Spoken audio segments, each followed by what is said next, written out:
નમસ્કાર. આજના virtual classroom training પ્રોગ્રામમાં આપ સૌનું હાર્દિક સ્વાગત છે. આજે આપણે આઈટીઆઈમાં ચાલતા ફેશન ડિઝાઇનિંગ એન્ડ ટેકનોલોજી ટ્રેડના નેકલાઇન્સ, એજ ફિનિશિંગ અને હેમ ફિનિશિંગ વિશે સમજીશું. નેકલાઇન્સ એટલે નામમાંથી જ આપણને ખબર પડે છે કે નેકવાળા પોર્શનમાં ફિનિશ કરવામાં આવે છે.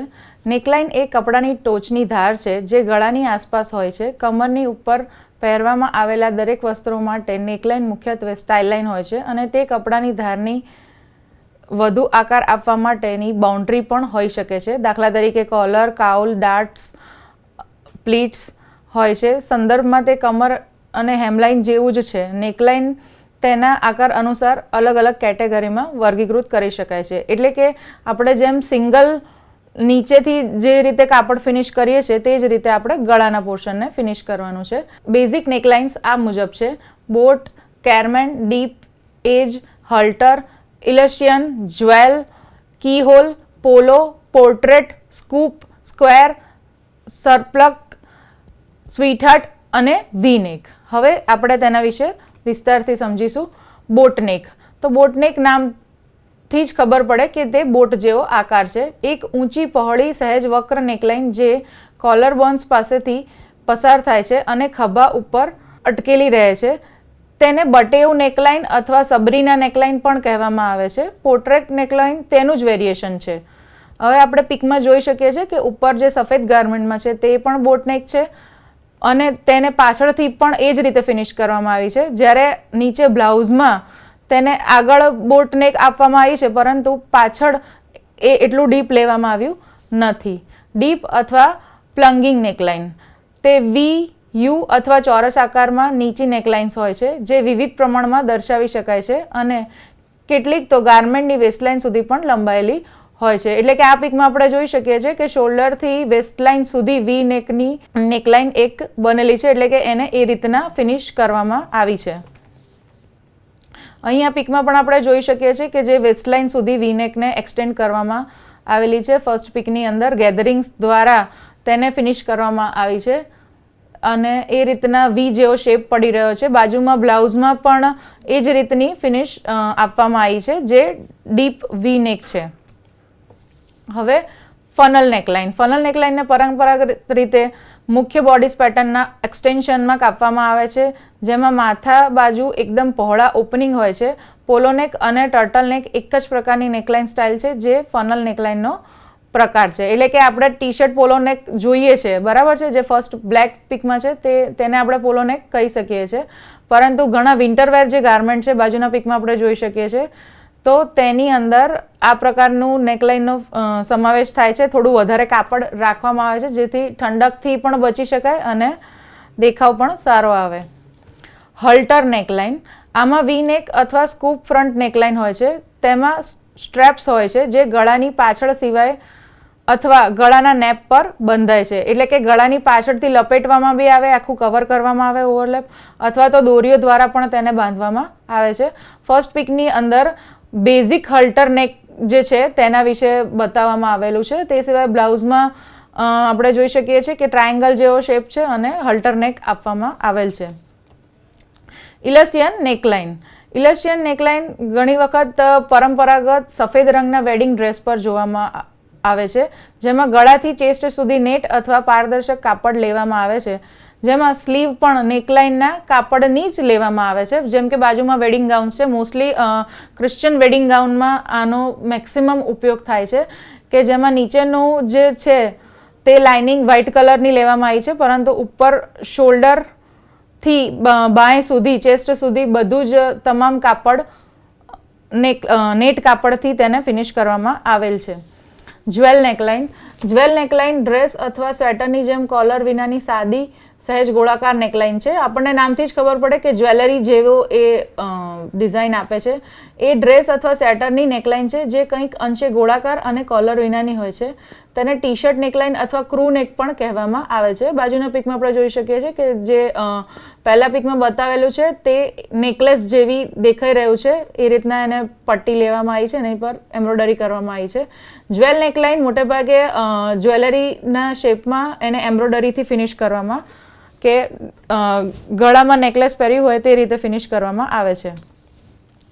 કી હોલ નેકલાઇન, આ હલ્ટર નેકલાઇન જેવી જ હોય છે, પરંતુ કન્વર્ઝિંગ લાઇન્સ ગળાની સામે મળે છે જે કી હોલ બનાવે છે. વધુ સામાન્ય રીતે આમાં એક કેન્દ્રીય હોલ હોય છે જે સામાન્ય રીતે કોલર લાઇનની નીચે હોય છે. એટલે કે આપણે જે કોલર પહેરીએ છીએ એની નીચેના પોર્શનથી ઓવેલ જેવા શેપનો દેખાય તે રીતના તેને ફિનિશ કરવામાં આવે છે. ઓફ ધ શોલ્ડર નેકલાઇન એટલે કે શોલ્ડરની નીચેની નેકલાઇન, આ બોટ નેકલાઇન્સ જેવી જ હોય છે, પરંતુ ખભા અને કોલર લાઇનથી નીચે હોય છે. સામાન્ય રીતે આ હાથની ઉપરથી પસાર થાય છે, પરંતુ સ્ટ્રીપલેસ નેકલાઇન સ્ટાઇલમાં છે, એટલે કે તેમાં સ્ટ્રીપ્સ હોતી નથી. તે હાથથી નીચેથી પસાર થઈ શકે છે. આ નેકલાઇન પહેરનારના ખભા કોલર લાઇનના ગળાને હાઇલાઇટ કરે છે. એટલે કે તમે જે જ્વેલરી પહેરી છે તેને હાઇલાઇટ કરવામાં આવે છે. અને નેકલાઇન નીચે ખભાની સહેજ 1 ઇંચ નીચેથી શરૂ થાય છે. વન શોલ્ડર નેકલાઇન એટલે કે એક બાજુનો ખભા પર સીવેલું હોય અને સ્લન્ટ તરીકે એને ફિનિશ કરવામાં આવેલું હોય. આ અસમપ્રમાણ રેખીય નેકલાઇન્સ છે. અસમપ્રમાણ એટલા માટે કહેવામાં આવે છે કારણ કે બંને બાજુથી બેલેન્સ નથી. જે શોલ્ડરથી ત્રાંસી રીતે કપાય છે, સામાન્ય રીતે એક ખભાથી બીજા હાથ સુધી નીચે જાય છે. ફર્સ્ટ પિકમાં આપણે કિડ્સ ગાર્મેન્ટમાં જોઈ શકીએ છીએ એ રીતનો છે, અને બીજી બાજુ એ રીતના સ્લન્ટ એને કટ કરી અને ફિનિશ કરવામાં આવેલું છે. પોલો નેક, આ હાઈ ક્લોઝ ફિટિંગ કોલર હોય છે જે ગળામાં વાર્પ થાય છે, અને તેને ટર્ટલ નેક્સ પણ કહેવામાં આવે છે. તેઓ સ્વેટર, જમ્પરમાં ઉપયોગમાં લેવાય છે અથવા જર્સી માટે સૌથી સામાન્ય છે. આ બાજુના પિકમાં આપણે જોઈ શકીએ છીએ કે સ્વેટરમાં મેક્સિમમ યુઝ થાય છે, જેમાં કોલરને એ રીતના ગોળ ફિનિશ કરવામાં આવેલો હોય છે જેથી ઠંડીથી બચી શકાય. પોર્ટ્રેટ નેકલાઇન, પોર્ટ્રેટ નેકલાઇન વી નેકલાઇન છે જેમાં વીની ધારને ગરદનની નજીક રાખવાને બદલે શોલ્ડર ટીપ પર રાખવામાં આવે છે અને તેને સરપ્લીસ નેકલાઇન સાથે જોડી શકાય છે. જેમાં આપણે જોઈએ છીએ કે વી નેક છે, પરંતુ તે શોલ્ડર ટીપ જે છે આપણી, જ્યાંથી શોલ્ડર 90 અંશે કાટખૂણે થાય છે, ત્યાંથી આ નેકલાઇનને શરૂ કરવામાં આવે છે. અને સરપ્લીસ નેકલાઇન એટલા માટે કહેવામાં આવે છે કે નીચેના પિકમાં એક સરપ્લીસ વી નેક બતાવવામાં આવેલો છે, એની ઉપર જ અલગથી કોલર બેસાડી દેવામાં આવે તો તેને પોર્ટ્રેટ નેકલાઇન કહે છે. તેનું વેરિએશન છે. સ્કૂપ નેક, કર્વેડ અંતરગોળ ઉપર, એટલે કે સ્કૂપ એટલે આપણો જે આઈસ્ક્રીમનો સ્કૂપ છે તેના જેવો ગળાનો આકાર છે. આ વળાંકવાળો યુ આકાર ધરાવે છે, જેમાં યુ શેપ શોલ્ડરના માધ્યમથી શરૂ થાય છે. તમારી ઊંડાઈ અલગ અલગ હોઈ શકે છે, જેમાં ડિમ્યુર સ્ટાઇલથી લઈને પ્લગિંગ સુધીનો સમાવેશ થાય છે. ડિમ્યુર સ્ટાઇલથી પ્લગિંગ એટલે એ બધી એક સ્ટાઇલના નામ છે કે ત્યાં સુધીની બધી જે સ્ટાઇલ છે તે બધામાં આ નેકલાઇનનો યુઝ કરવામાં આવે છે. સ્ક્વેર નેકલાઇન, તેને 3 રેખીય ધાર દ્વારા વર્ગીકૃત કરવામાં આવે છે, જે બોટમની ધાર બાજુની ધારને કાટખૂણે મળે છે. આનું એક વેરિએશન સ્લોટ નેકલાઇન છે, જેમાં બાજુની કિનારીઓ ખૂબ જ નજીક હોય છે અને સાંકડો સ્લોટ બનાવે છે. સ્વીટ હાર્ટ નેકલાઇન, આની નીચેની વળાંકવાળી ધાર હોય છે જે નીચેની તરફ અંતરગોળ હોય છે અને સામાન્ય રીતે હૃદયના ઉપરના ભાગને મળતી આવે છે, એટલા માટે તેને સ્વીટ હાર્ટ નેક કહેવામાં આવે છે. અને બમણું સ્કેલઅપ કરવામાં આવે છે. બાજુની કિનારીઓ ઘણીવાર નેક ઉપર કેન્દ્રિત થાય છે, જે હલ્ટર નેકલાઇનની જેમ જ હોય છે. બરાબર છે, એટલે કે પાતળી લાઈન લેવામાં આવે છે હલ્ટર નેકલાઇનની જેમ. વી નેક, આ ખભા ઉપરથી નીકળતી 2 સ્લન્ટ લાઇન દ્વારા રચાય છે, જે ચેસ્ટને મળે છે અને વી આકાર બનાવે છે. વીની ઊંડાઈ અલગ અલગ હોઈ શકે છે, જેમાં ડિમ્યુર સ્ટાઇલથી લઈને પ્લમ્પિંગનો સમાવેશ થાય છે. વી નેક ટ્રેપિઝોઇડ જેવા પણ હોઈ શકે છે, એટલે કે આપણે જે ટ્રેપિઝોઇડ શેપ છે તે આકારના વી પણ ઘણી વખત બનેલા હોય છે, જેમાં નીચેની બાજુથી થોડુંક ફ્લેટ પોર્શન હોય અને આજુબાજુથી વીની રીતે કવર થતું હોય. હવે આપણે જોઈશું એજ ફિનિશિંગ. એજ ફિનિશિંગ એટલે કે ધારનું ફિનિશિંગ, બરાબર છે. કોઈ કપડાની ધાર છે, બરાબર છે, તો તે ધારને કઈ રીતના ફિનિશ કરીશું. જેમ કે કોઈ પણ છેડો હોઈ શકે, સાડીનો છેડો હોઈ શકે જે આપણે ફોલ બેડિંગ કરાવીએ છીએ એ, અથવા તો ડ્રેસની નીચેનો હોઈ શકે જે કટ પડે છે, બરાબર છે. અગાઉ આપણે વાત કરી ગયા હેમમાં, તે જ રીતે આમાં પણ જે ને સીમથી સીવવામાં આવતું નથી અને ફક્ત સિંગલ ફિનિશ કરવામાં આવે છે ત્યારે આનો ઉપયોગ થાય છે. સીવણમાં એજ ફિનિશિંગ શું છે? એજ ફિનિશિંગ એ કપડાની ધાર પર કરવામાં આવે છે. તે અંતિમ હેમનો સંદર્ભ આપે છે. તે માત્ર ગાર્મેન્ટના સૌંદર્યલક્ષી દેખાવમાં જ વધારો નથી કરતું, પરંતુ તમારા કપડાને સમય જતાં ધાર પર ફાટવાથી અટકાવે છે. એજ ફિનિશિંગ ઓવરલોકિંગ અથવા તો સરગર મશીનનો ઉપયોગ કરીને જ્યાં ઉપલબ્ધ હોય ત્યાં હાથથી સીવવા માટે સામાન્ય સીવણ મશીન દ્વારા પણ કરી શકાય છે. હવે છે બાયસ ફેસિંગ. બાયસ ફેસિંગ એટલે કપડાની ધારને બાયસ પટ્ટીથી પલટાવવું. ધ બેઝિક્સ બાયસ ફેસિંગને સ્ટોરમાંથી pre packaged single fold bias સ્ટેપમાંથી બનાવી શકાય છે અથવા તેને તમારા ફેશન ફેબ્રિકમાંથી પણ બનાવી શકાય છે. જેમ કે બાજુના પિકમાં આપણને દેખાય છે કે તમે જ્યારે જશો કટલરીની દુકાને ત્યારે તમને આ રીતનો એક રોલ તૈયાર મળે છે, જેને તમે ડાયરેક્ટ લાવી અને સીવી શકો છો. બાજુના પોર્શનમાં તમને દેખાય છે કે તમારા મેચિંગ કાપડથી તમે બનાવેલી છે. પરંતુ બાયસ ફેસિંગમાં સૌથી વધારે અગત્યનું જે છે તે છે તેનું કટિંગ. એટલે કે આ પિકમાં આપણને દેખાઈ રહ્યું છે કે તેને 45 અંશના ખૂણે કાપવામાં આવે છે અને એ જ પટ્ટીને ગળા પર અથવા તો જ્યાં પણ ફેસિંગ કરવાનું છે ત્યાં લેવામાં આવશે. એનું કારણ એ છે કે જો તમે 45 અંશે નહીં લો તો તે પ્રોપર જે વક્રાકાર છે તેમાં પ્રોપર બેસશે નહીં અને ફિનિશિંગ આવશે નહીં. મોટે ભાગે વિન્ટેજ કપડામાં તે ફેશન ફેબ્રિકને મેચ કરવા માટે બનાવવામાં આવશે અને સ્ક્રેપમાંથી કરવામાં આવશે. તેમાં કાપડની સેલ્વેજને 45 ડિગ્રીને ફોલ્ડ કરીને કાપવામાં આવે છે. નીચેના બંને પીકમાં આપણને જોઈ રહ્યું છે કે વાળ્યા પછી જે પોર્શન બચે છે તે આપણે એજની બાજુથી કટિંગ કરવામાં આવે છે.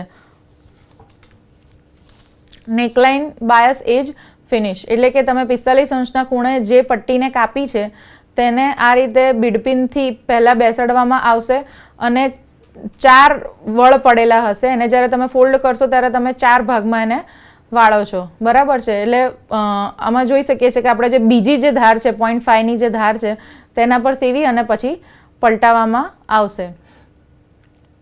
આમાં જ્યારે તમે બાયસ ફેસિંગ કરી રહ્યા છો ત્યારે તે કપડું બહારની બાજુ દેખાશે નહીં. જેમ કે બીજા પીકમાં આપણને દેખાય છે કે જે પટ્ટી પલટાઈ અને અંદરની બાજુ જતી રહી છે. બાયસ એજ ફેસિંગ જે એનો મતલબ એ છે કે ત્યાં તમે જે કાપડથી ફિનિશ કર્યું છે એ કપડું બહાર દેખાશે નહીં, પાઇપિંગ જેવી ઇફેક્ટ આપશે નહીં, પરંતુ તેને સીવવાનું તો પાઇપિંગની જેમ જ આવશે. આર્મહોલ બાયસ એજ ફિનિશ. આર્મહોલ અને બાયસ ફેસિંગ્સ જેને bias strips bias binding application પણ કહેવામાં આવે છે.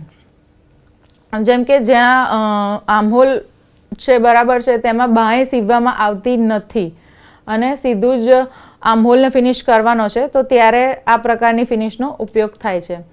જ્યારે કોઈ ગાર્મેન્ટમાં લાઇનિંગ ન હોય તેની તકનિકમાં 1 ઇંચ પ્રી ફોલ્ડેડ બાયર સ્ટ્રીપનો ઉપયોગ કરવામાં આવે છે અથવા તો નીચે પીકમાં બતાવેલું છે તેમ તે જ શેપનું અલગથી કાપડ રાખી અને કટ કરવામાં આવે છે અને બાજુના પીકમાં બતાવ્યું છે તેમ તેને ઓવરલોક કરી લેવામાં આવશે જેથી તેના બીજી બાજુથી દોરા નીકળશે નહીં અને જે બાજુ તમારે આર્મહોલની લાઇનને સીવવી છે તેને આવી ખુલ્લી છોડવામાં આવશે. ત્યારબાદ તેને માર્કિંગ જે પ્રમાણેનું નક્કી કરેલું છે તે પ્રમાણે માર્કિંગ કરીને આર્મહોલ પર સીવવામાં આવશે. પછી નોચ મારી અને પલટાવવામાં આવે છે. નોચ એ બહુ જ જરૂરી છે જ્યારે તમે કોઈ પણ ફેસિંગ કરો છો ત્યારે નોચ એટલા માટે કરવામાં આવે છે કે નહીં તો જો તમે જ્યારે એને પલટાવશો તો તેમાં પકરિંગ જેવું અથવા તો ફુગ્ગી અથવા તો પફડ અનફિનિશ્ડ દેખાઈ શકે છે. એટલે નોચ મારીને પલટાવવાનું છે અને પછી ત્રીજા પીકમાં બતાવ્યું છે એ રીતે એને ધાર સિલાઈ કરવાની છે. જો તમે નોચિંગ પ્રોપર ના કરેલું હોય તો ધાર સિલાઈ બરાબર આવતી નથી અથવા તો વધારે ક્રીસિંગ આવી શકે છે. ત્યારબાદ તેને અંદરથી વાળી અને ઇસ્ત્રી કરવામાં આવે છે. 2 વખત સિલાઈ પણ તમે કરી શકો છો. પહેલા પીકમાં બતાવ્યું છે જેમ જો તમારે પ્રોપર પહેલાં ફિનિશ ના થયું હોય અથવા તો ઓછી લાઈન છોડેલી હોય તો ફરીથી તમે એના સિલાઈ કરી શકો છો. ત્યારબાદ ઇસ્ત્રીથી અંદરની બાજુ પલટાઈ અને પ્રોપર ફોલ્ડ કરવું જોઈએ, જેનાથી ફિનિશિંગ સારું રહે અને આર્મહોલની લાઈન છે જે છે તે પ્રોપર જળવાઈ રહે. અને ત્યારબાદ જે છેલ્લા પીકમાં બતાવ્યું છે તેમ એ રીતના તેમાં 2 નોટ લેવામાં આવે છે. નોટ સિલાઈ એટલા માટે કરવામાં આવે છે કે જેનાથી જે પટ્ટી અંદર વાળેલી છે તે ગાર્મેન્ટમાં પહેરતી વખતે બહાર ન દેખાય. અને આ એક જાડું કાપડ છે જેથી આમાં હેમ વાળવી એ થોડી અશક્ય જેવી છે અથવા તો હેમ વાળવાથી વધારે ખરાબ ફિનિશિંગ આવી શકે છે અથવા તો વધારે લેયર્સ વધી શકે છે. એટલા માટે આમાં ઓવરલોક દ્વારા ફિનિશ કરવામાં આવ્યું છે. અને એના જે છેલ્લા જે 2 નોટ લીધા છે તે તમે જોઈ શકો છો કે શોલ્ડર લાઇનના જે અંદરની સીમ છે, શોલ્ડર સીમની અંદરનું જે કાપડ છે એની ઉપર લેવામાં આવે છે, એટલે બહારની બાજુ ક્યાંય પણ શો થશે નહીં. જ્યારે બી તમે આ નોટ લો ત્યારે બિલકુલ ધ્યાન રાખો કે બહારના બાજુમાં બિલકુલ બી એ તે શો ન થાય. કોમ્બિનેશન નેકલાઇન અને આર્મહોલની ધાર ફેસિંગ. નેકલાઇન આર્મહોલ્સ અને આગળના અને પાછળના અન્ય ખુલ્લા ભાગ ઉપર કાપડની કાચી કિનારીઓને પૂર્ણ કરવા માટે આ આકારની ફેસિંગનો ઉપયોગ થાય છે. આ પ્રકારની ફેસિંગ સામાન્ય રીતે ધારના આકારને મેચ કરવામાં આવે છે. જેમ કે બાજુના પીકમાં આપણને દેખી શકાય છે કે તેમાં આખો જે શેપ છે એ આખો મેચ કરવામાં આવ્યો છે. તેમાં ખભાને પણ ફિનિશ કરવામાં આવે છે અમુક ગાર્મેન્ટની અંદર. એનું કારણ એ છે કે સપોઝ તમારે શોલ્ડર પર કોઈ દોરી આપવી છે તો ત્યારે આ ફિનિશનો ઉપયોગ થાય છે.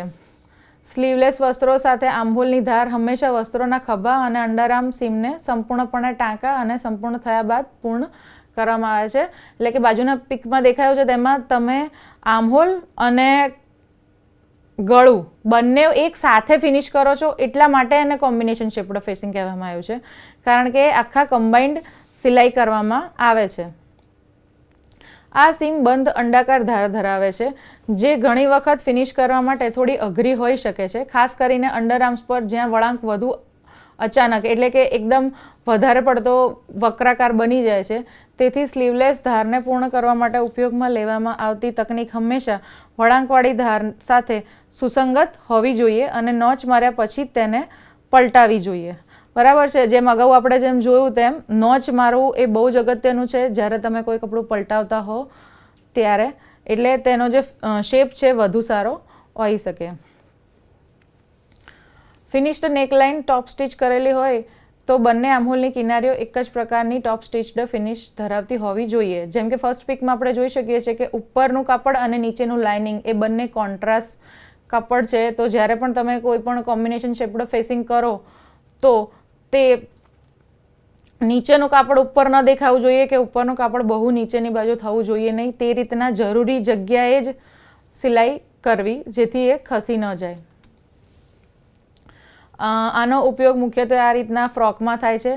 જેમ કે ઉપરનું જે ફ્રોક છે તે આખું શેપથી ફેસિંગ કરી લીધું છે પહેલાં, ત્યાં બટન લગાવી દેવામાં આવે છે અને બટન હોલથી પછી એ ગાર્મેન્ટને બંધ કરવામાં આવે છે. આ એક કોમ્બિનેશન શેપ્ડ ફેસિંગ છે જેમાં ફ્રન્ટ અને બેક આખો યોક પલટાવવામાં આવે છે અને બાજુમાં ઓવરલેપિંગ જે ફ્રોક્સ છે તેમાં પણ તેનો ઉપયોગ થાય છે.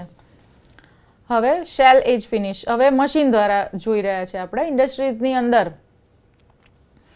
કે જ્યાં આપણે અગાઉ પણ જોયું તેમ સીધું જ તેના અટેચમેન્ટથી અથવા તો ડાયરેક્ટ મશીનથી કરી શકાય છે. જેમ કે ફર્સ્ટ જે છે તે ચિકન પ્રકારની આર્મહોલ છે, તો તેમાં કોઈ પણ પ્રકારનું સીવવાની જરૂર નથી, ફક્ત અને ફક્ત ધારને એ પ્રેશર ફૂટ કે કટિંગથી કે એમ્બ્રોડરીથી ફિનિશ કરવામાં આવે છે.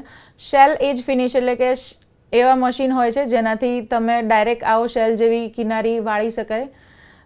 આ હોઝિયરી ગાર્મેન્ટમાં વધારે વપરાય છે. પછી નીચે જે છે તે છે કે કોઈ રફલર તમે બેસાડી રહ્યા છો, બરાબર છે, રફલ્સની પેટર્ન તમે કરી રહ્યા છો તો રિબિન્સને પહેલાં આ રીતના ફિનિશ કરવામાં આવે છે. પછી છે ઝિગઝેગ, જે અગાઉ આપણે જોઈ ગયા કે ઝિગઝેગ કાતરથી આપણે કટિંગ કરતા હતા, તેનું મશીન પણ અવેલેબલ જ હોય છે કે તમે ડાયરેક્ટ એનાથી પણ કટિંગ કરી અને ફિનિશ કરી શકો છો. હવે જોઈએ હેમ્સ ફિનિશિંગ. હેમ્સ ફિનિશિંગ એટલે શું?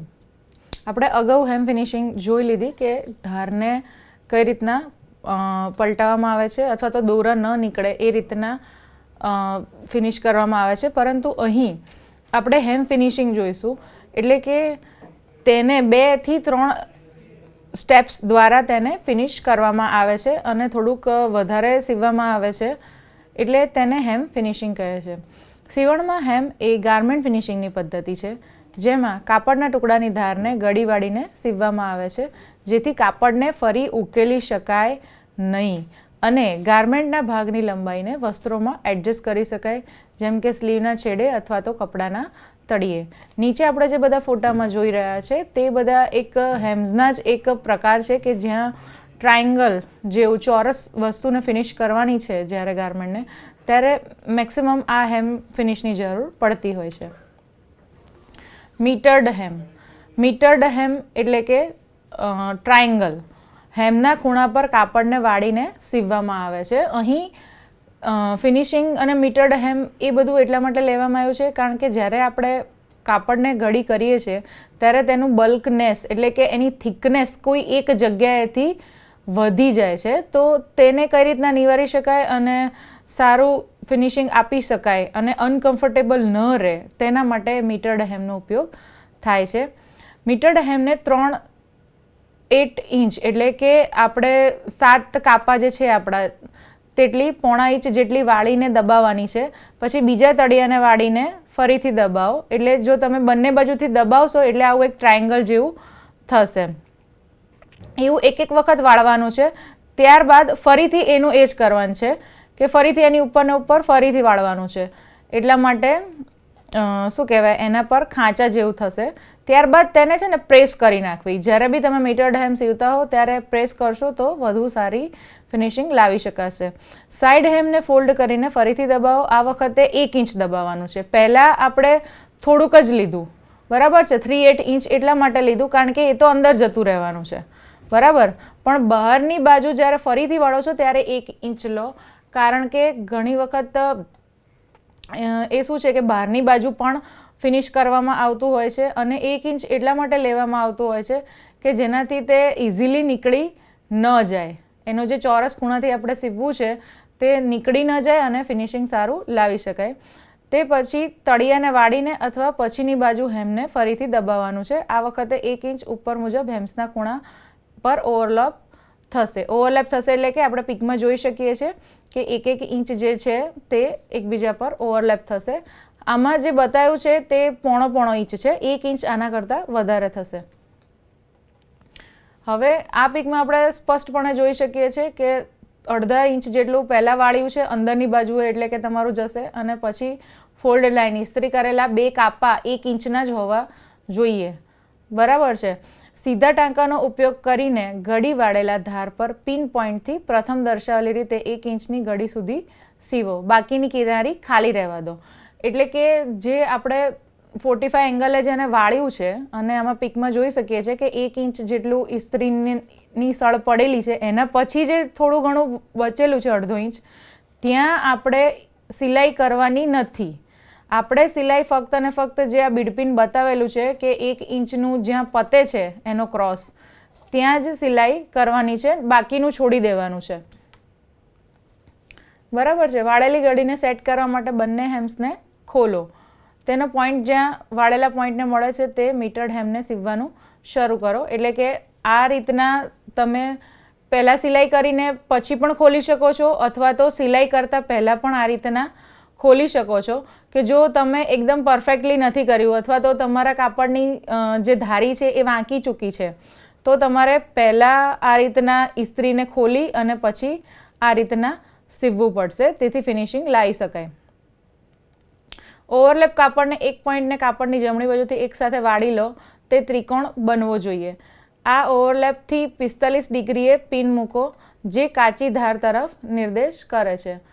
જેમ આપણે જોઈ શકાય એમ બીડપિનને ટ્રાયંગલ બાજુ મૂકેલી છે.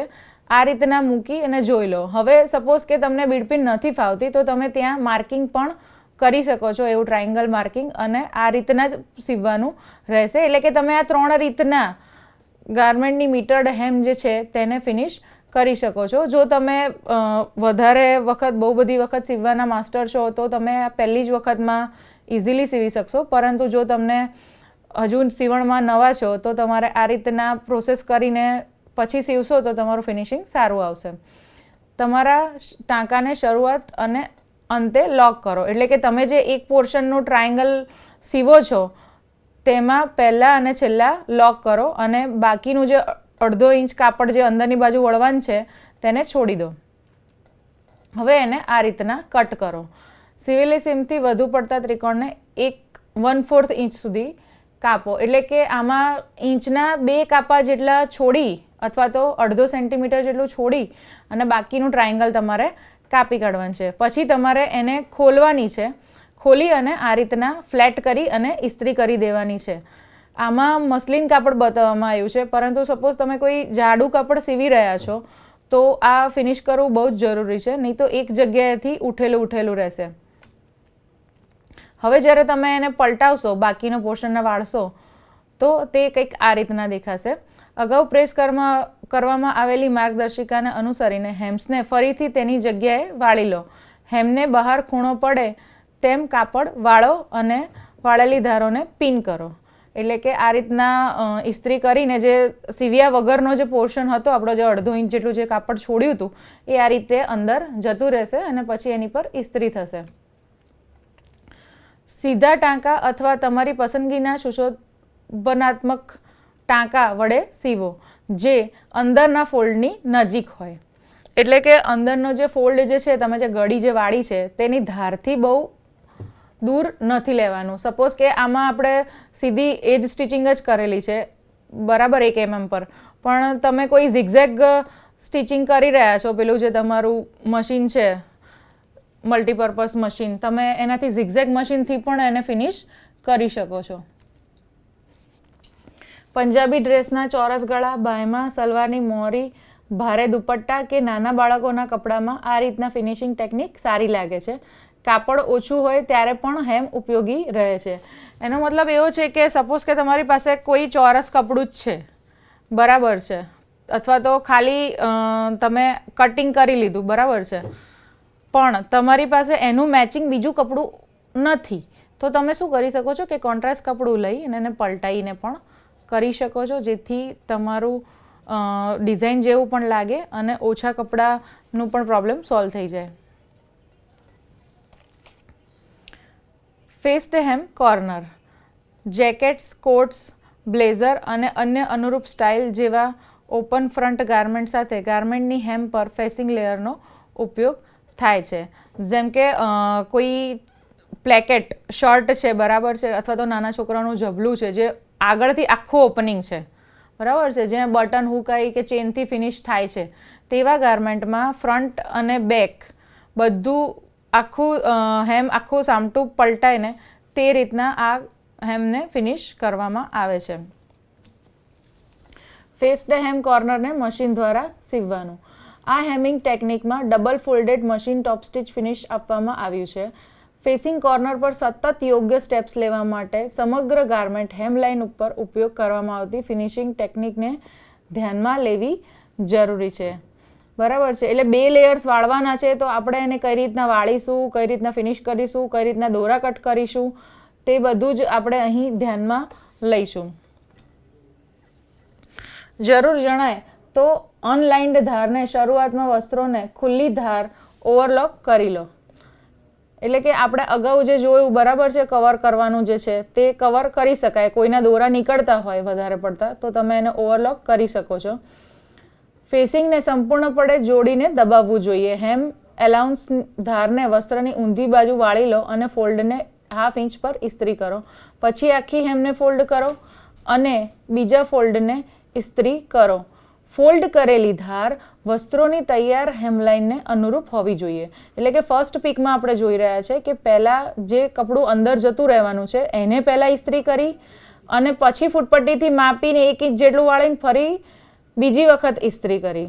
જ્યારે બી તમે હેમ ફિનિશ કરી રહ્યા છો ત્યારે ઇસ્ત્રી એ એક બહુ જ અગત્યની વસ્તુ છે, કારણ કે તો જ તમારું ફિનિશિંગ આવી શકશે અને ગાર્મેન્ટનું તમારું જે મેઝરમેન્ટ છે એના પ્રમાણે એ સચવાઈ શકશે, નહીં તો વાંકું ચૂકું જવાના ચાન્સીસ રહી શકે છે. અહીં હેમ એલાઉન્સ 1.5 ઇંચનું છે, જેમાંથી 1/2 ઇંચ પહેલેથી જ ઉપરના સ્ટેપ 2માં ફોલ્ડ કરવામાં આવ્યું છે. આ ટ્યુટોરિયલમાં હેમને સરખી રીતે માપવા અને ફોલ્ડ કરવા માટે ગેજ પોઇન્ટરનો ઉપયોગ કરવામાં આવે છે. ફર્સ્ટ પિકમાં આપણે જોઈ શકીએ છીએ કે મેં જણાવ્યું તેમ કે તેને માપી, અથવા તો તમારી પાસે એ ન હોય તો તમે સાદી ફૂટપટ્ટી દ્વારા પણ એને માપી શકો છો અને માપી અને એને ઘડી વાળી શકો છો, કે ત્યાંથી જ તમારે એને ઇસ્ત્રી કરવાની શરૂઆત કરવાની છે. જો તમે તમારી પેટર્નમાંથી હેમલાઇનને કાપડના ટુકડા પર તબદીલ કરો છો તો તમે આ ચિહ્નિત ફેસિંગને એવી રીતે પલટાવો કે તેની ફેસ સાઇડ કપડાના ફેસને સ્પર્શે અને હેમ અલાઉન્સની કિનારીઓ દર્શાવ્યા મુજબ સંપૂર્ણપણે ઢંકાયેલી રહે. એટલે કે જે આ પિન્સમાં બતાવ્યું છે તેમ નીચેનું પોર્શન જે છે, બરાબર છે, નીચેથી તમે ઉપર તરફ વાળો છો કે ઉપરથી નીચે તરફ વાળો છો, તો જેની સીધી લાઈન છે તે મેન્ટેન થવી જોઈએ, ક્યાંય પણ વાંકું ચૂકું ન થવું જોઈએ. અને ઇસ્ત્રી કરેલી લાઈન પણ આમાં 45 અંશના ખૂણે મેચ થઈ રહી છે, તે આપ જોઈ શકો છો કે એવું થશે તો જ એનો એક્ઝેક્ટ જે ચોરસ શેપ જે આવવો જોઈએ, ધારનો કાટખૂણો, તો જ તેનું ફિનિશિંગ આવી શકશે. ઉપરની તરફની બાજુ બતાવ્યા મુજબ હેમલાઇન ક્રીઝની ટોચ પર દર્શાવ્યા મુજબ આશરે 1.5 ઇંચ જગ્યા રાખીને ફેસિંગ એરિયામાં સિલાઈ કરો. દર્શાવ્યા મુજબ ટોચની ક્રીઝ લાઇનને અનુસરીને વસ્ત્રોના હેમ એલાઉન્સના વધારાના 1/2 ઇંચને ટ્રીમ કરો. આપણે આને વાળ્યું, બરાબર, ઊંધું વાળી લીધું છે, પછી તેને સિલાઈ કરી છે. પણ અગાઉ જેમ મીટર્ડ હેમની અંદર આપણે થોડોક સિલાઈનો પોર્શન છોડી દીધો હતો, એમ આમાં પણ છોડી દેવાનો છે. જે 1 ઇંચ પર તમે ઇસ્ત્રી મારી છે એટલા જ પોર્શન પર સિલાઈ કરવાની છે અને બાકીનો ટ્રીમ કરવાનો કહ્યો છે. જેમ કે નીચેની લાઇનમાં વધારાનું જે કપડું છે એને થોડું ઘણું ટ્રીમ કરી લેવામાં આવ્યું છે. એ એટલા માટે કરવામાં આવ્યું છે કે જ્યારે તમે એને આખું વાળશો ત્યારે એ જે કાટખૂણાવાળી જગ્યાએથી ઉપસેલું અને અનકમ્ફર્ટેબલ ને ખરાબ ન થઈ જાય અને ફાટે પણ નહીં. દર્શાવ્યા મુજબ સમગ્ર 1/2 ઇંચના વધારાના કાપવા માટે તમારે પ્રથમ નીચેની તરફ 1/2 ઇંચ કાપવું પડશે. એટલે કે તમારે પહેલાં નીચેની બાજુથી કાપવાનું છે અને ત્યારબાદ શરૂઆતની ધારથી કાપવું પડશે, બરાબર છે. એટલે પહેલાં ઉપરથી સહેજ કાપો અને પછી નીચેથી કાપો. હવે નોંધ, જો ખૂબ જ વજનદાર ફેબ્રિક સાથે કામ હોય ત્યારે જથ્થાને ઘટાડવા માટે ફેસિંગ લેયરની નીચે રહેલા સમગ્ર હેમના લેયર્સને 1/2 ઇંચ સુધી કાપવી, જેથી વાળતી વખતે હેમની થિકનેસ ન રહી જાય. જેમ કે આ જીન્સનું કાપડ છે, બરાબર છે, તો એને સ્ટિચિંગ લાઇનથી 0.5 જેટલી જગ્યા છોડીને બાકીનું બધું જ ચોરસ કાપી લેવામાં આવ્યું છે. કારણ કે જો તેમ નહીં કરીએ તો જો પલટાવવામાં આવશે ત્યારે એ એક જગ્યાએથી બહુ જ ઉઠેલું રહેશે. ત્યારબાદ હેમલાઇનના ખૂણાને તેની જમણી બાજુએ એવી રીતે પલટાવો કે જેથી બધી કાચી કિનારીઓ બંધ થઈ જાય અને એક સરળ વ્યવસ્થિત ખૂણો પડે અને તળિયાની સીમલાઇન એવી રીતે બહાર આવે કે તે કપડાની હેમલાઇન સાથે સંપૂર્ણ ગોઠવાય. જેમ કે બાજુના પિકમાં આપણે ઉપર જોઈ શકીએ છીએ કે પલટાયા પછી તે તેની લાઇન્સને પ્રોપર મેચ થઈ રહ્યું છે. નીચેના પિકમાં પણ આપણે જોઈ રહ્યું છે કે આપણે જે સિલાઈ મારી છે તો તે એકદમ વ્યવસ્થિત કાટખૂણો પડવો જોઈએ, એ રીતની જ સિલાઈ થવી જોઈએ. સિલાઈ કરવી બહુ જ જરૂરી છે. એના માર્કિંગ ઉપર જ સિલાઈ કરવી. જો આડી અવડી સેચ પણ કરશો તો આ વાંકું ચૂકું થઈ શકવાની શક્યતાઓ છે. ગાઈડલાઇન તરીકે ક્રીઝ લાઇન્સનો ઉપયોગ કરીને વસ્ત્રોને આખી હેમને તેની મૂળ સ્થિતિમાં પાછું ફોલ્ડ કરો, બરાબર છે. એટલે કે પાછું તમે જે પહેલાં ક્રીસિંગ આપી હતી ને એ ક્રીસિંગને પાછી એ રીતના પાછી વાળી દો, એટલે તમારું સીવવા માટેનું જે સ્વિંગ લાઇન છે એ તમને પ્રોપર મળી જશે. અને પછી લેયર્સની જગ્યા રાખવા માટે ધારને સમાંતર પિન દાખલ કરો. વસ્ત્રના પડ વ્યવસ્થિત ગોઠવાય તે સ્થિતિમાં સ્લીપ સ્ટિચ કરો. એટલે કે આપણે જે પહેલાં થોડું ઘણું જે સિલાઈ છોડી દીધી હતી, છેક સિલાઈ નથી મારી, તો જે બાકી રહેલી જે જગ્યા છે ત્યાં એક સ્લીપ સ્ટિચનો એક ટાંકો સોયથી લઈ લેવાનો, જેથી તે ખસી ન જાય અને ગળી વ્યવસ્થિત વળેલી રહે. સ્લીપ સ્ટિચ નીચે વસ્ત્રોના તરફ ઊભી હોય છે બરાબર છે. એટલે ઊભી બાજુ હોય, વસ્ત્રની જે ઊભી લાઈન હોય, જેમ કે પ્લેકેટની બાજુ હોય, ત્યાંથી સ્લીપ સ્ટિચ કરવાનું, એટલે બાકીનું જે પોર્શન છે ત્યાં સિલાઈ કરવામાં સુગમતા રહે. હેમલાઇનની ઊંધી બાજુએથી તેની અંદરની ગળીવાળી ધારની બાજુમાં ગળી વળેલી આખી હેમને ટોચ પર બેસાડો. એટલે કે નીચે જોઈ શકીએ છીએ કે આપણે પેલું સ્લીપ સ્ટિચ લઈ લીધું, હવે બાકીની જે હેમ વધી છે નીચેની જે તળિયાની, ત્યાં બી આપણે ઇસ્ત્રી ઓલરેડી મારેલી જ છે. અને પીકમાં તમે જોઈ શકો છો કે જે સાઈડ સીમ છે, બરાબર છે, સાંધા સાઈડ સીમનો જે સાંધો છે જે ઓવરલોક કરેલો છે, એની સાથે નીચેનો જે કટ છે આખો છતી બાજુનો કટ, એ આખો સીધી લાઈનનો મેચ કરવો બહુ જ જરૂરી છે. નહીં તો જ્યારે તમે સીવશો તો એવું થશે કે એક બાજુથી વધારે રહેશે અને બીજી બાજુથી ત્રાંસું થઈ ગયું હશે, તો પ્લેકેટ પટ્ટીનું ફિનિશિંગ ખરાબ થઈ શકે.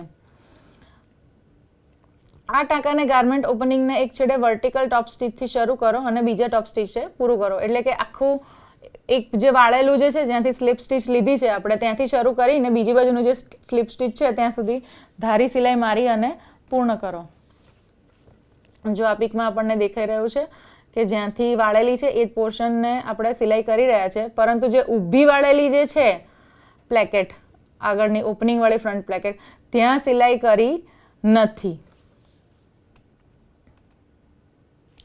આ ટાંકા ગાર્મેન્ટ ઓપનિંગના વર્ટિકલ ભાગ બાજુ જે ઓપનિંગ પ્લેકેટ પણ કહી શકાય છે. એટલે કે મેં જેમ કહ્યું તેમ, જે આપણે વર્ટિકલ લાઇન જે પ્લેકેટ વાળેલી હતી તેના પર સિલાઈ નથી કરી, પરંતુ એની બાજુમાંથી સિલાઈ કરી હતી. એટલે આ એક પ્લેકેટ જેવો, ફ્રન્ટ પ્લેકેટ જે શર્ટનો જે પ્લેકેટ છે તેના જેવું પણ દેખાશે. હવે જોઈએ ઈઝ ઇન હેમ. તમે સીવણની પેટર્નનો ઉપયોગ કરીને કપડાં સીવતી વખતે ઈઝ શબ્દ પર આવ્યા હશો. ઈઝ એટલે શું? તો ઈઝ એ એક ઢીલાપણું કહી શકાય. જે સીમ છે અને ઈઝ છે એ બંનેનો તફાવત સમજવો તમારે બહુ જ જરૂરી છે. સીમ એલાઉન્સ એ વસ્તુ છે કે આપણે જે સ્ટિચિંગ લાઇન છે એના પછી કેટલું કાપડ છોડવું, અને ઈઝ ઇન હેમ એ વસ્તુ છે કે તમે કેટલું લૂઝિંગ છોડી રહ્યા છો.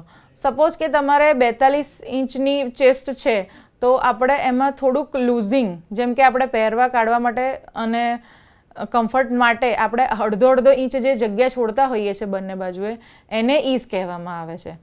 બરાબર છે? એટલે ઈઝ એવું હેમમાં પણ થાય છે. એવું હેમમાં એટલા માટે છોડવામાં આવે છે કારણ કે અમુક ગાર્મેન્ટ, જેમ કે પેટર્ન કોઈ પણ વિસ્તારને સરળ ટાંકા અપનાવવાની સૂચના આપી શકે છે વસ્ત્રોના સંદર્ભમાં સરળતા. એટલે કે શર્ટના પ્લેકેટ તેમજ કફ કોલરમાં, પંજાબી ડ્રેસના કોલરમાં, ફ્રોકના ઘેર વગેરે જગ્યાએ 0.5 સેમીથી 1 સેમી જેટલું કાટિંગમાં વધારે રાખવામાં આવે છે. બરાબર છે? જેમ કે કોલર હોય 3 ઇંચથી લેવાનો હોય તો આપણે 2.5 અથવા તો 2.7 ઇંચ જેટલું કપડું રાખીને પછી કટ કરીએ છીએ, કારણ કે થોડોક પોર્શન જ્યારે આપણે કોલર સીવીશું ત્યારે એ કાપડ અંદર જતું રહેવાનું છે, એટલા માટે કટિંગમાં વધારે રાખવામાં આવે છે, જેથી ફિનિશિંગ તથા માપ જાળવવામાં સરળતા રહે. અહીંયા કેટલાક હેમના પ્રકાર આપેલા છે. જેમ કે પહેલો પ્રકાર જે છે તે દુપટ્ટો છે. તો દુપટ્ટાની અંદર આપણે જોઈએ તેમ, આપણે હમણાં જ જોયું તેમ, મીટર્ડ હેમથી ફિનિશ કરેલો છે, જેથી એનું જે સ્ક્વેર છે, કાટખૂણો છે, તે પ્રોપર વળેલો છે. બીજા પીકની અંદર જ્યાં આપણે કોમ્બિનેશન શેપ્ડ ફેસિંગનો જ કન્સેપ્ટ લીધેલો છે, પરંતુ તેમાં શું કહેવાય, કોલર જેવી ઇફેક્ટ આપવા માટે તે નેકલાઇનને સ્ટ્રેટ સીવવામાં આવી છે, જેથી તે નીચે પડી અને કોલર જેવી ઇફેક્ટ ઊભી કરે. તો અહીં પણ આપણે મીટર્ડ હેમનો જ ઉપયોગ થશે. બીજી બાજુ ત્રીજા પીકમાં આપણે જોઈ શકીએ છીએ કે ડ્રેસ છે તો ઓવરલેપ થઈ રહ્યો છે. મોસ્ટલી ઓવરલેપ ગાર્મેન્ટની અંદર હેમના ઉપયોગ વધારે થશે, કારણ કે તેમાં એક બાજુનો છેડો ખુલ્લો રહે છે, તો તે બાજુનો જે ત્રિકોણ જેવો ભાગ છે તેને ફિનિશ કરવામાં સરળતા રહે. ચોથા પીકની અંદર આપણે જોઈ શકીએ છીએ કે હેમ જે છે તેમાં પણ મીટર્ડ હેમ છે, અને સાદી જે હેમ છે તે નીચેની જે કિનારી છે એમાં જાડું કાપડ છે, પરંતુ પલટાવતી વખતે તેનો ખૂણો ઉપસેલો રહેતો નથી. હવે આપણે થોડાક હેમને રિલેટેડ પ્રશ્નો જોઈ લઈએ કે હેમ એ શું છે. તો હેમ એ કિનારી હોઈ શકે અને હેમ ફિનિશિંગ પણ હોઈ શકે. તો તમે એમાં કન્ફ્યુઝ ના થતા. જ્યારે ફિનિશિંગ શબ્દ આવે ત્યારે જનરલી એવું હોય કે 2 થી 3 સ્ટેપમાં ફિનિશ થતું હોય, અથવા તો કોઈ એક વસ્તુ લઈને અથવા તો કોઈ ટૂલ્સનો ઉપયોગ કરી અને પછી બનાવવામાં આવતું હોય તેને સીધું સીવવામાં આવતું નથી. એટલે હેમ્સ અને હેમ ફિનિશિંગનો તફાવત તમે એ રીતે સમજી શકો છો. જ્યારે બી તમે કોઈ બી ફિનિશિંગ કરી રહ્યા છો ગારમેન્ટમાં કોઈ પણ, તો ઇસ્ત્રીનો ઉપયોગ ખાસ કરો, કારણ કે ઇસ્ત્રીનો ઉપયોગથી તમે ધારેલું પરિણામ લાવી શકશો અને વાંકું ચૂકું જવાની શક્યતાઓ ઓછી રહી શકશે. જ્યારે હેમ છે તેમાં જાડાઈ વધી ન જાય. જેમ કે તમે કોઈ જાડું કાપડ છે, બ્લેન્કેટ જેવી વસ્તુ તમે સીવી રહ્યા છો અને જેકેટ જેવું વસ્તુ સીવી રહ્યા છો ને એમાં હેમ ફિનિશિંગ કરી રહ્યા છો, તો તમે એવું પણ કરી શકો કે ઓવરલોક પહેલાં કરી શકો અને પછી હેમને વાળી શકો. બરાબર છે. અને ઘણી વખત એમાં ડબલ સિલાઈ શક્ય ના હોય તો તેમાં નોટ સ્ટીચ લઈને પણ એક બાજુથી ફિનિશ કરી શકાય છે. પરીક્ષામાં તમને પૂછી શકાય કે સ્લીવ હેમિંગ એટલે શું, અથવા તો સ્લીવ હેમ ફિનિશિંગ એ શું છે. તો દાખલા તરીકે તમને બાયના ઓપ્શન આપ્યા હોય તો ઘણી વખત સ્ટાઇલાઇનવાળી સ્લીવ હોય અથવા તો એનો ફોટો આપેલો હોય કે જેમાં વચ્ચેથી કટ મારેલો હોય કે બીજી કોઈ રીતે એને ફિનિશ કરવામાં આવેલું હોય, તો તમને એ ખ્યાલ આવવો જોઈએ કે એ કઈ રીતના ફિનિશ કરેલું છે. તેથી પ્રશ્નો પૂછાય તમને અથવા તો ફિગર હોય તો તેને ધ્યાનથી પહેલાં જોઈ અને પછી જવાબ આપવો. હવે આપણે નેકલાઇનના પ્રશ્નો જોઈ લઈએ. તો નેકલાઇનમાં આપણે અલગ અલગ જાતની ડિઝાઇનના શેપ જોઈ લીધા, બરાબર છે. પરંતુ તેમાં પણ ફિનિશિંગની પ્રક્રિયાઓ તો અલગ અલગ થતી જ હોય છે. જેમ કે નેકલાઇનની અંદર ફેસિંગ થઈ શકે, બાઇન્ડિંગ થઈ શકે, પાઇપિંગ થઈ શકે, તો પછી કેનવાસથી પલટાઈ શકે. તો તમને પરીક્ષામાં એવું પૂછાઈ શકાય કે બાઇન્ડિંગ નેકલાઇનમાં કરવું શક્ય છે કે નથી, અને તમને ઓપ્શન આપેલા હોય, બરાબર છે. અથવા તો કયા કેનવાસનો ઉપયોગ થશે એવા પ્રશ્ન પૂછાઈ શકે તમને. તો એ વસ્તુ ધ્યાન રાખવી બહુ જ જરૂરી છે, કારણ કે નેકલાઇનમાં પણ ક્યાંક ને ક્યાંક ફેસિંગ, હેમિંગ, પછી ટ્રીમિંગ એ બધું જ ઉપયોગ થઈ રહ્યું હોય છે અને તે દ્વારા તેની ફિનિશિંગ કરવામાં આવે છે. હવે આપણે એજ ફિનિશિંગના પ્રશ્નો જોઈ લઈએ. તો એજ ફિનિશિંગ એટલે કે ધારી, કોઈ પણ કાપડની કોઈ પણ જગ્યાએથી ધારીને ફિનિશ કરવી. હવે એમાં જરૂરી નથી કે તમારે 2 વખત કે 3 વખત સીવવું જ પડે, બરાબર છે. તો તમને સ્ટેપ્સ પણ પૂછાઈ શકાય કે જેમ કે ઓવરકાસ્ટ એજ ફિનિશિંગ છે તો નીચેનામાંથી કયા મશીન દ્વારા કરી શકાય છે. તો 3 or 5 ઓવરલોક મશીન પણ આવી શકે, લોક સ્ટીચ મશીન પણ આવી શકે. તો તમારા લોકોને તમારા જે બી મશીનો છે તમારા ઇન્સ્ટિટ્યૂટમાં એને સમજો અને તેનાથી કયા કયા પ્રકારના ઓપરેશન્સ થઈ શકે છે તેના વિશે સમજવાનો પ્રયત્ન કરો.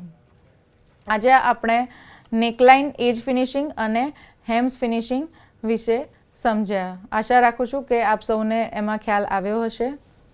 નમસ્કાર.